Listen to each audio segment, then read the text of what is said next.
बेवकूफ कौआ। बहुत समय पहले एक जंगल में बिंगू नाम का एक कौआ रहा करता था। वह हमेशा से बाकी पंछियों की तरह रंग बिरंगा होने की चाहत रखता था।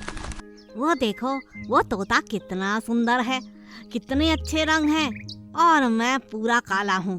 काश मैं भी रंग बिरंगा होता। हे भगवान, ये काला रंग मुझे जरा भी पसंद नहीं। बिंगू रोज अपने पंछी दोस्तों को देख उदास हो जाया करता था। एक दिन उड़ते हुए उसने जमीन पर कुछ मोर के पंख देखे। बिंगू झट से उन पंखों के आसपास गया और खुश होने लगा। आहा, अब मैं इन्हें अपनी पूंछ में लगा लेता हूँ। कितना सुंदर लगूंगा मैं, इतने रंग बिरंगे पंख। वाह वाह वाह, मोर तो बहुत खूबसूरत होते हैं। बिंगू उड़कर अपने घोंसले में गया और उन मोर के पंखों को अपनी पूंछ पर लगा दिया। पूंछ पर वह रंग बिरंगे पंख लगाए पूरे जंगल में घूमने लगा। वो बहुत खुश था। सभी मोर जब उसे देखते हैं तो उस पर हंसने लगते हैं। ये कौआ, तुम कितने बेवकूफ हो। हमारे पंख लगाकर तुम मोर नहीं बन जाओगे, समझे? मोर उस पर हंसने लगते हैं, मगर बिंगू तो बहुत खुश था। बिंगू को इस बात की कोई परवाह नहीं थी कि कोई जानवर उस पर हंस रहा है या कोई पक्षी उसका मजाक उड़ा रहा है। वो तो रंग बिरंगे पंख लगाकर आसमान में उड़ रहा था और पूरे जंगल की सैर कर रहा था। यह देख देखकर उसे बहुत खुशी हो रही थी कि उसके पास भी अब रंग बिरंगे पंख हैं। वह आखिर में अपने कौवे दोस्तों के पास गया, मगर बाकी कौवे जब उसे देखने लगे तो उसे देखकर बहुत नाराज हो गए। एक कौवे ने कहा, अरे ओ बिंगू, ये तुमने सही नहीं किया। तुम जैसे भी हो बहुत अच्छे हो दोस्त। तुम्हारा यह काला चमकता पंख बहुत अच्छा लगता है। हम कौवों को इस तरह की बातें शोभा नहीं देती। हम किसी और पक्षी के पंख अपने ऊपर क्यों चिपकाएं? इससे हम क्या मोर या तोता बन जाएंगे? ये तुम क्या कर रहे हो? ये बिल्कुल अच्छी बात नहीं। भगवान ने हमें जो रंग दिया है, हमें उसे स्वीकार करना चाहिए। हम कौवे हैं। अपनी पहचान मत भूलो, अपनी गलती सुधारो। बिंगू को अपनी गलती का एहसास हुआ। उसे समझ में आ चुका था कि मोर पंख लगाने के बाद भी वो एक कौवा ही था। वो पहले की तरह बिंगू ही था। उसमें कोई बदलाव नहीं आया था। उसने सभी पंख अपनी पूंछ से निकालकर फेंक दिए और उस दिन से अपने काले पंखों पर नजर रखी और उन्हें हमेशा साफ सुथरा रखा और खुशी खुशी हमेशा रहने लगा। एक जंगल में एक चील और एक कौवा रहा करते थे। कौवे ने एक ऊंचे पेड़ पर अपना घोंसला बनाया हुआ था और वहीं चील ने उसी पेड़ के ऊपर पहाड़ी पर अपना घोंसला बना रखा था। चील बहुत चालाक और होशियार थी और साथ में ताकतवर भी। कौवा उसे देखकर हमेशा चलता रहता था। यह चील दिखने में तो मेरे जैसी ही है, लेकिन है बड़ी चालाक और होशियार। मुझे भी इसके जैसा बनना है। एक दिन वो कौवा हिम्मत करके चील के पास गया। चील जी नमस्ते। कौन हो तुम और यहाँ क्या करने आए हो? चील जी, मैं पहाड़ी के नीचे उस पेड़ पर रहता हूँ। मैं आपको रोज शिकार करते देखता हूँ। मुझे भी आपकी तरह ताकतवर बनना है। अपनी ताकत का राज मुझे बताइए। चील ने हंसते हुए कहा, अरे कोई राज नहीं है। तुम बस मुझे शिकार करते देखा करो और वैसे ही करना शुरू कर दो। बेवकूफ कौवा चील की बातों में आ गया। एक दिन चील और कौवे को एक खरगोश दिखाई दिया। चील ने ऊंची चट्टान से उड़ान भरी और तेजी से उड़ान भरते हुए उस खरगोश को दबोच लिया और अपने पंजों में उठाकर उसे घोंसले में ले जाकर खाने लगी। कौवा यह देखकर हैरान रह गया और चील की नकल करने लगा। कुछ दिन चील की तरह उड़ान भरते भरते कौवे ने सोचा कि वो भी चील की तरह ताकतवर बन चुका है। एक दिन वो अपने पेड़ के ऊपर अपने घोंसले में बैठा शिकार की तलाश कर रहा था। तभी उसे एक खरगोश दिखाई दिया। आज तो मैं चील की तरह शिकार करके ही रहूंगा। अभी इस खरगोश को पकड़ता हूँ। कौवे ने चील की तरह पेड़ के ऊपर ऊंचाई से उड़ान भरी और खरगोश को पकड़ने के लिए चल पड़ा। लेकिन खरगोश ने कौवे को अपनी ओर आते हुए देख लिया। अरे भागो भागो, पहले कि कौवा खरगोश को पकड़ पाता, खरगोश वहाँ से भाग गया। लेकिन इससे पहले कि कौवा संभल पाता, बहुत देर हो चुकी थी और कौवा चट्टान से टकराकर बुरी तरह से घायल हो गया था। मुझे अब चील नहीं बनना, मैं कौवा ही ठीक हूँ। ना मैं चील की तरह उसकी नकल करता और ना ये हाल होता। मैं सच में मूर्ख हूँ, बहुत बड़ा मूर्ख। चील यह सब देखकर जोर जोर से हंसने लगी। हाँ, तुम मूर्ख हो, अब तो तुम्हें समझ आ ही गया होगा। चील बनना तुम्हारे बस की बात नहीं। जंगल के पास में एक बहुत सुंदर बागीचा था, जहाँ पर बहुत सारे आम के पेड़ थे। वहाँ पर एक पेड़ था जिस पर बहुत ही रसीले मीठे आम आया करते थे। उसी पेड़ के बगल में एक छोटा सा पेड़ था, जिसके ऊपर एक काले रंग का कौवा रहा करता था। मगर उस पेड़ के ऊपर अभी बिल्कुल भी आम आने शुरू नहीं हुए थे। काला कौवा बहुत प्यारा था, सबको बहुत प्यार से, आदर से, सम्मान से बात करता था।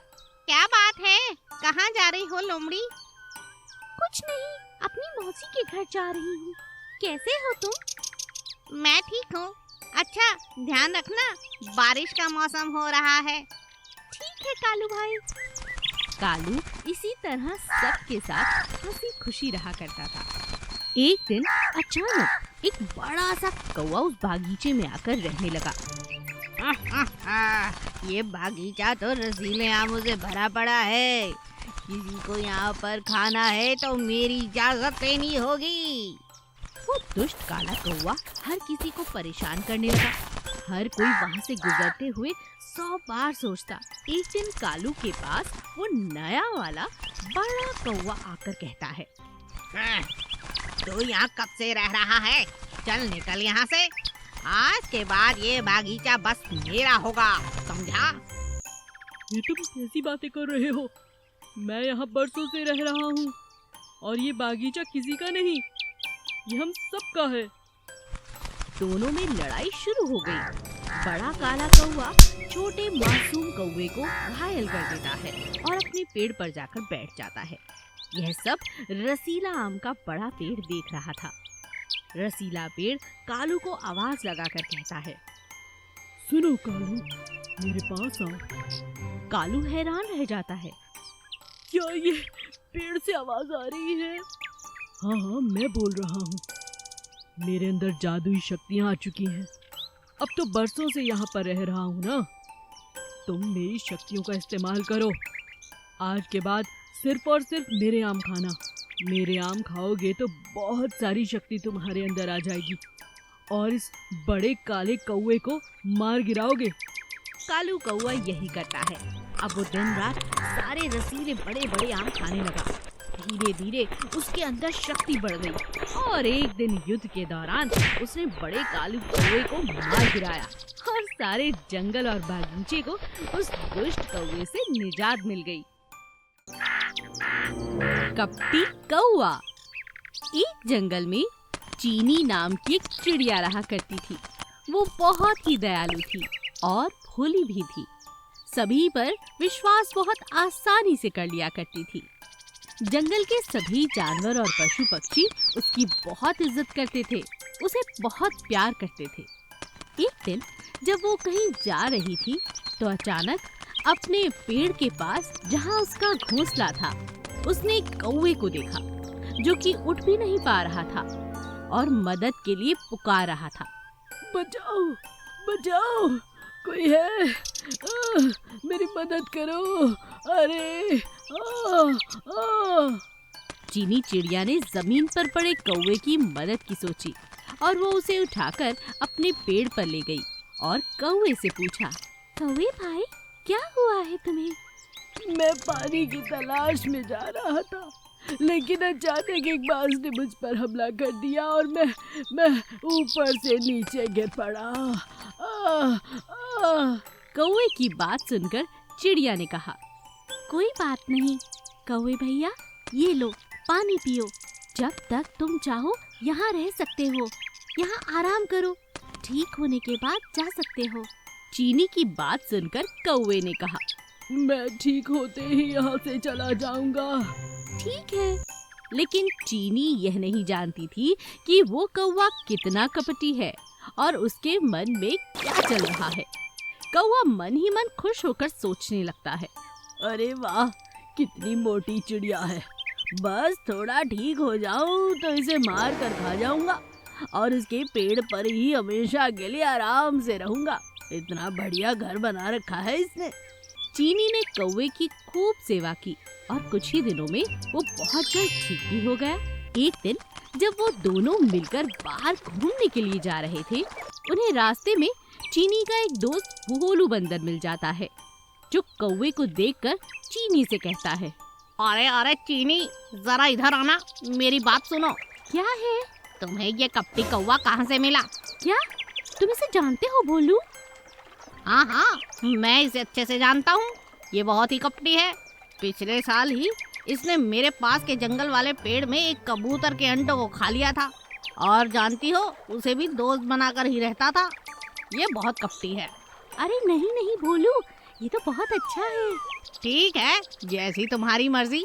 चीनी और कौवा वहाँ से चले जाते हैं, लेकिन भोलू जानता था कि चीनी बहुत भोली है और उसकी दोस्त है, तो उसकी जान को खतरे में न डालते हुए वो उसका पीछा करता है। तभी अचानक एक बाजरे के खेत के पास आकर कौवा चीनी से कहता है, अरे देखो देखो, कितना बढ़िया बाजरा है, चलो मिलकर खाते हैं। चीनी जैसे ही बाजरे के खेत में घुसकर बाजरा खाने लगती है, कौवा अचानक उस पर हमला कर देता है। कोई है, बचाओ! अब मैं तुझे खा जाऊंगा। लेकिन तभी अचानक भोलू बंदर वहाँ आता है और एक झपट्टे में उसे मारकर अपनी दोस्त चीनी को बचा लेता है। चीनी अपने दोस्त का शुक्रिया अदा करती है और कहती है, शुक्रिया भोलू बंदर, अगर तुम ना आते तो आज मेरी जान जाना निश्चित था। मैंने तुम पर विश्वास नहीं किया, मुझे माफ कर दो। कोई बात नहीं, मैं समझ सकता हूँ, तुम हो ही बहुत भोली। और इस तरह दोनों अपने जंगल में वापस लौट जाते हैं और खुशी खुशी रहने लगते हैं। एक सफेद रंग का कबूतर जो बहुत ही सुंदर था, गांव के एक लाला ने उसे अपने पिंजरे में बंद करके रखा हुआ था। कबूतर के 4 अंडे थे, बहुत जल्द उनके बच्चे होने वाले थे। कौवे को कबूतर बहुत प्यारा लगता था, इसीलिए अक्सर कौवा उसके पास आकर बातें करने लगता था। कैसे हो भाई? पिंजरे के अंदर जिंदगी कैसी चल रही है? मैं ठीक हूँ, बस अब तो बच्चों के आने का इंतजार है। ये आ जाएंगे तो जीवन बहुत अच्छा हो जाएगा। वैसे इस पिंजरे में बहुत दम घुटता है, बाहर घूमने का बहुत दिल करता है, लेकिन मेरे लाला बहुत अच्छे हैं, मेरा बहुत ख्याल रखते हैं। और तुम सुनाओ, कैसे हो? कौवा कहता है, हाँ मैं भी ठीक हूँ, बस तुम्हें देखकर मन हुआ तुमसे बात कर लूँ। आजकल जितने भी खूबसूरत पक्षी हैं, हर कोई उन्हें पकड़कर पिंजरे में बंद कर देता है, सिवाय हम कौवों को छोड़कर। जानते हो, हमारे इस काले रंग का यही फायदा है कि हमें कोई पकड़कर बांधना नहीं चाहता। और तुम तो जानते हो हमारी आवाज़ कितनी सुरीली है। इतना काएं काएं करेंगे कि घर में काम करना मुश्किल हो जाएगा, इसीलिए हमें कोई नहीं मानता। और तुम्हें देखो, तुम कितने प्यारे, कितने खूबसूरत हो। तुम्हारी आंखें किसी को भी मोहित कर सकती हैं, इसीलिए ये खूबसूरती तुम्हें इस पिंजरे में ले आई है दोस्त। हाँ, ये तो तुम सही कहते हो, लेकिन क्या करें, खुद खाना ढूंढने में बहुत मेहनत लगती है ना। यहाँ लाला जी सुबह शाम खुद ही खाना दे देते हैं। अच्छा, अब मैं चलता हूँ, कल फिर मिलेंगे। अब कबूतर की कौवे से इतनी अच्छी दोस्ती हो गई थी कि जब तक कौवा ना आता, कबूतर उसकी राह देखता रहता। एक दिन जब कौवा आया और उसने कबूतर से कहा, क्या बात है, क्या सोच रहे हो दोस्त? आज तुम्हें आने में बहुत देर हो गई ना। हाँ हाँ, जरा दूर निकल गया था। इतना उड़ा कि थक गया, फिर सोचा जल्दी से जाकर तुमसे मिल लूं। जरूर तुम्हें कोई बात कहनी होगी। हाँ, बस कल तक मेरे बच्चे हो जाएंगे और मैं बहुत खुश हूँ। तुम कल आओगे ना? क्या कहा? तुम खुश हो? जानते हो, तुम्हारी तरह तुम्हारे बच्चे भी इसी पिंजरे में रहेंगे। क्या ये खुशी की बात है? नहीं, कुछ करो, अपने लाला से बात करो। ये आजादी, ये उड़ना, आसमान में आराम से चैन की सांस लेना, एक पक्षी के लिए इससे बड़ी खुशी कोई नहीं होती।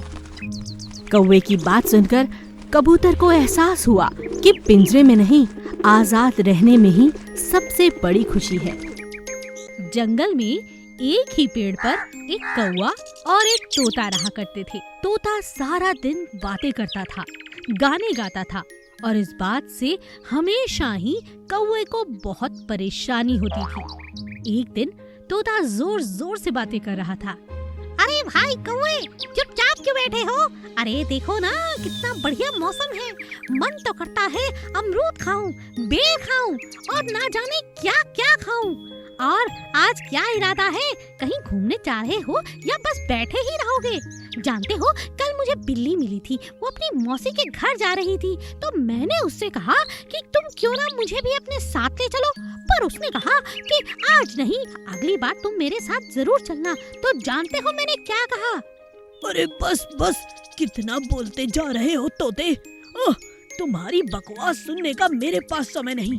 तुमने तो मेरा जीना मुश्किल कर दिया है। इतनी बातें क्यों करते हो तुम? अरे भाई, बातें करना तो मुझे बहुत पसंद है। ओह, तुमने तो फिर से कान खाने शुरू कर दिए। अरे नहीं भाई, कान नहीं, मैं तो अमरूद खाता हूँ। ओह, बस करो, मैं जा रहा हूँ। लेकिन कहाँ? कहीं और जाकर बैठता हूँ। कौवा तोते की बातों से बहुत परेशान था। शाम होने पर जब कौवा अपने पेड़ पर वापस आता है तो देखता है कि तोता कहीं दिखाई नहीं दे रहा। अरे कितनी देर हो गई, कहीं दिखाई क्यों नहीं देता? सो गया है क्या? हर जगह देखने के बाद भी कौवे को तोता नहीं दिखता। फिर अचानक वहाँ से बिल्ली निकलती है। अरे बिल्ली, क्या वो तुम्हारे साथ तुम्हारी मौसी के घर गया है क्या? कौन? तोता, मेरे पेड़ पर जो रहता है, मिट्ठू तोता। अरे तुम जानते नहीं? क्या? आज उसे किसी ने खा लिया है। क्या कहा? किसी ने खा लिया? मगर किसने? ये तो मैं भी नहीं जानती। उसके पंख पेड़ के नीचे ही पड़े थे। तुम यहाँ नहीं थे। उसने तुम्हें बहुत पुकारा। तुम्हें तो बहुत खुशी हो रही होगी। वो बहुत परेशान करता था ना अपनी बातों से तुम्हें। ऐसा मत कहो बिल्ली। कौवा बहुत उदास हो जाता है। कई दिन बीत जाते हैं, कोई उससे बात करने वाला नहीं था। यार मिट्ठू, तुम्हारे बिना इस पेड़ पर रहना बहुत मुश्किल हो गया है। मैं क्या करूं? चलो कहीं घूम कर आता हूँ, थोड़ा दिल तो लगेगा। कौवा घूमता हुआ गांव की तरफ जाता है। वहाँ पर एक कुम्हार छोटे छोटे तोते बनाकर उनमें रंग भर रहा था। अरे देखो कैसे तोते बना रहा है, एकदम मिट्ठू जैसे। अगर मैं एक तोता ले जाऊं और अपने पेड़ पर रख लूं, तो मन को बड़ी तसल्ली होगी कि मिट्ठू मेरे पास ही है। अगले दिन बिल्ली कहती है, अरे ये क्या? ये मिट्टी का तोता यहाँ क्या कर रहा है? बिल्ली, मुझे अपनी गलती का एहसास है। दोस्त मेरा चला गया, इसीलिए अब इसे मिट्ठू बनाकर मैंने यहाँ रख लिया है। मुझे उसकी बहुत याद आती है। भगवान उसकी आत्मा को शांति दे। चंदा बहुत सुंदर गाना गाती थी। हमेशा वो अपने आंगन में बैठकर पेड़ के नीचे मधुर गीत गाती। लेकिन जब भी वो गाना गाती, एक काला कौवा वहाँ आता और जोर जोर से काय काय करने लगता। ला ला ला ला ला ला ला। काय काय। फिर से आ गया ये कौवा। जब भी मैं गाना गाने लगती हूँ, ये कौवा आकर मेरा गाना खराब कर देता है। माँ, कुछ करो ना। अरे क्या करूँ? तेरा गाना ही बेकार है, बेसुरा गाती है, तभी तो आ जाता है ये कौवा। कैसी बातें करती हो माँ? मैंने तो संगीत सीखा है। मास्टर जी कहते हैं मैं लता मंगेशकर की तरह गाती हूँ। अच्छा, ऐसी बात है। भाई मुझे तो ज्ञान नहीं संगीत का, मगर तेरा गाना मुझे कुछ खास नहीं लगता बेटी। तुझसे ज्यादा अच्छा तो ये कौवा गाता है। माँ, तुम मुझे हमेशा छेड़ती हो। एक दिन गांव में जोर जोर से ढोल बजने लगता है। सुनो सुनो सुनो, राजकुमारी संगीत सीखना चाहती है। कोई है पूरे गांव में जो उन्हें संगीत सिखा सके? उसे इनाम में सोना दिया जाएगा। माँ देखो, क्या घोषणा हो रही है। क्या मैं राजमहल में जाऊं, राजकुमारी को संगीत सिखाऊं? हाँ, ये तो बढ़िया बात है। जा जा, तेरा शौक भी पूरा हो जाएगा और इस कौवे से निजात मिल जाएगी तुझे। हाँ, ये ठीक रहेगा। चंदा राजमहल में जाती है और वहाँ पर उसे संगीत सिखाने के लिए रख लेते हैं। राजकुमारी बहुत अच्छा गाना गाने लगती है। राजकुमार खुश होकर उसे सोने का कौवा देते हैं। हाँ, राजकुमार जी, आपने मुझे कौवा क्यों दिया? तभी राजकुमारी कहती है, एक दिन हम जंगल से शिकार करके आ रहे थे। हमने देखा कि गांव में एक लड़की गाना गा रही है और साथ में कौवा भी गा रहा है। हम तुम्हारा नाम नहीं जानते थे, इसीलिए पिताजी से कहा कि कोई संगीत सिखाने वाली लड़की मिल जाए तो हम भी गाना सीख सकते हैं। चंदा को उस कौवे की बहुत याद सताई। वो सोने का कौवा लेकर घर पहुंची और अपनी माँ को सारी बात बताई। अरे वाह, ये कौवा तो तेरे लिए बड़ा नसीब वाला निकला। जिसे तू सारा दिन कोसती थी, राजकुमारी ने उसे देख लिया और तुझे भी। जाकर उसे पानी पिला। हाँ माँ, इस कौवे का तो सच में धन्यवाद करना चाहिए। तो चलो गाना शुरू करें। कौवा और चंदा फिर से गाना गाने लगते हैं। ला ला ला ला ला ला। काय काय। सोने का कौवा वो अपने कमरे में सजाती है और उसे देख देख कर बहुत खुश होती है। अबाबिल नाम का एक आजाद पक्षी था जिसे अपने पंखों पर बहुत गुरूर था। वो हमेशा अपने पंखों को हिलाकर सभी को उनकी चमक दिखाया करता और उस पर बहुत घमंड करता। एक दिन एक कौवे को देखकर उसने कहा, तुम्हारे काले काले पंख, ओह, मुझे तो देखकर ही कुछ होता है। मेरे पंख तो देखो, सुबह शाम इनकी तारीफें सुन सुन कर मैं तो परेशान हो जाता हूँ। देखते नहीं, धूप में भी चमकते हैं। सारा दिन खिला खिला चेहरा रहता है। इनका रंग इतना खूबसूरत है कि कोई भी आसपास से गुजरे तो मुझे देखते ही रुक जाता है और निहारने लगता है। मुझे तो डर है कहीं मुझे नजर ना लग जाए। और तुम्हें देखकर तो लगता है कि पूरे के पूरे काले हो, कहाँ से नजर लगेगी? क्या तुम अपना थोड़ा सा कालापन मुझे दे सकते हो जिससे मेरे खूबसूरत पंखों को नजर ना लगे? कौवा आजाद पक्षी की बातें सुनकर चिढ़ने लगता है। उसे बहुत गुस्सा आ जाता है, लेकिन उसका जवाब देने की बजाय वो चुपचाप उसकी बातों को सुनकर अपने गुस्से को पीने लगता है। लेकिन आजाद पक्षी चुप होने का नाम ही नहीं लेता। वो अपने घमंड में इतना चूर था कि लगातार वो कौवे की बेइज्जती करता रहता है। अब कौवे ने ठान ली थी कि वो उसे जवाब देकर रहेगा। तो कौवे ने कहा, जानता हूँ, तुम बहुत सुंदर हो और तुम्हारे ये पंख वाकई कितनी भी तारीफ कर लो कम हैं। लेकिन एक बात बताओ, क्या गर्मियों के अलावा सर्दियों में भी तुम्हारे ये पंख तुम्हें सुरक्षा प्रदान करते हैं? क्या पूछ रहे हो? ऐसा तो नहीं है। सर्दियों में तो मुझे बहुत तकलीफ होती है, तुम तो जानते हो। हाँ, यही बात मैं तुम्हें समझाना चाहता हूँ। मेरे पंख देखने में बिल्कुल बेकार हैं। 12 महीने काले ही रहते हैं, लेकिन मुझे इन पर नाज है क्योंकि ये मुझे कितनी भी कठिन परिस्थिति हो उसमें सुरक्षा देते हैं। ठंड हो, गर्मी हो, बरसात हो, ये मेरे साथ हमेशा हैं। इसीलिए मुझे अपने पंख बहुत पसंद हैं। ये अच्छी बात है कि तुम्हें भगवान ने सुंदर पंख दिए हैं, लेकिन आजाद पक्षी इतना घमंड, इतना गुरूर अच्छी बात नहीं। इन्हें संभाल के रखो, अगले महीने से सर्दियाँ शुरू होने वाली हैं। आजाद पक्षी को अपनी गलती का एहसास होता है और वो सर झुकाकर वहाँ से चला जाता है। प्यासा कौवा। एक जंगल में बरगद के पेड़ पर एक कौवा रहता था। उस पेड़ पर एक कोयल और एक तोता भी रहते थे। कौवे की इन दोनों से कभी नहीं बनती थी। एक बार तोता बहुत बीमार पड़ गया और सब उसका हालचाल पूछने आए। तोता भाई, क्या हुआ? तुम कई दिनों से अपने घोंसले से बाहर नहीं निकले। कोयल दीदी, मुझे तो तेज बुखार है। ओह, दवाई ली क्या? हाँ, ले ली, पर खाना ढूंढने नहीं जा पा रहा हूँ। मुझे बहुत भूख लगी है। अच्छा, कोई बात नहीं, तुम बस कुछ देर रुको, मैं तुम्हारे लिए कुछ मीठे फल लेकर आती हूँ। कोयल ने तोते की खूब सेवा की। उसका इतना ख्याल रखा कि वो बहुत जल्द ठीक हो गया। कोयल बहन, तुमने मुझे ठीक कर दिया। मैं तुम्हारा बहुत आभारी हूँ। मैं तुम्हारी पड़ोसन हूँ और यह तो मेरा फर्ज था। यह सब कौवा देखता रहा, पर उसने तोते की कोई मदद नहीं की। अपना मुंह दूसरी तरफ करके बैठा रहा। फिर एक दिन कोयल का गला खराब हो गया। क्या बात है कोयल, आज तुम गाना नहीं गा रही हो? तोता भाई, आज मेरा गला खराब है, गले में बहुत दर्द है, बोल भी नहीं पा रही हूँ।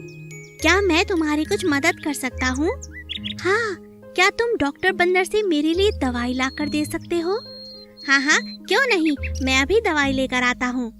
तोता बंदर से दवाई ले आता है और दवाई पीकर कोयल बिल्कुल ठीक हो जाती है। धन्यवाद भाई। एक दिन कौवा बहुत बीमार पड़ जाता है। ओहो, मुझे कितना तेज बुखार है, मैं तो हिल भी नहीं पा रहा हूँ। कौवा इधर उधर देखता है, क्योंकि उसने कभी किसी की मदद नहीं की थी, इसीलिए उसे मदद मांगने में शर्म आती है। ओह, मुझे इतनी प्यास लग रही है। अरे, मेरे पास पीने के लिए पानी नहीं है और ना ही मेरा कोई दोस्त है जो मुझे पानी लाकर दे सके। अब मैं क्या करूँ? कौवा प्यास से बेचैन हो रहा था। उसे समझ नहीं आ रहा था कि वो पानी तक कैसे जाए। तेज बुखार की वजह से उसके शरीर में ताकत बिल्कुल नहीं थी और प्यास से वो बहुत व्याकुल हो चुका था। इसी हाल में उसे नींद आ गई। थोड़ी देर बाद जब उसकी नींद खुली तो तोता और कोयल उसके पास बैठे थे। कौवे, ये लो, पानी पी लो, उठो, जल्दी उठो। कौवा हैरानी से उन दोनों को देखता है। इतने हैरान मत हो, मैंने सुना तुम नींद में पानी पानी कह रहे थे, इसीलिए मैं समझ गई तुम्हारी तबीयत बहुत खराब है। मैंने तोते को बताया और वो तुम्हारे लिए पानी लाया, तो अब पानी पी लो। मैं बस बस, कुछ कहने की जरूरत नहीं, अब दवाई खाओ, पानी पियो, जल्दी से ठीक हो जाओ। कौवा दवाई खाता है और पानी पीता है। मुझे माफ कर दो, मैंने अपने घमंड में तुम लोगों से कभी बात नहीं की और तुम लोगों ने मेरी बीमारी में मेरा इतना ख्याल रखा। तुम तो बहुत अच्छे हो कौवे, बस तुमसे बात करने में हिचकिचाहट हो रही थी। तुम अब हमारे दोस्त हो, अब हिचकिचाहट निकल गई है। मैं तुम्हारी दोस्ती पाकर ही ठीक हो गया हूँ दोस्त। उस दिन के बाद वे तीनों दोस्त बनकर साथ साथ रहने लगे।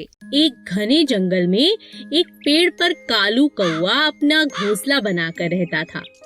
उसी पेड़ के नीचे एक सांप का बिल था। एक दिन कालू जब भोजन की तलाश में गया तो पीछे से सांप ने उसके अंडों को खा लिया।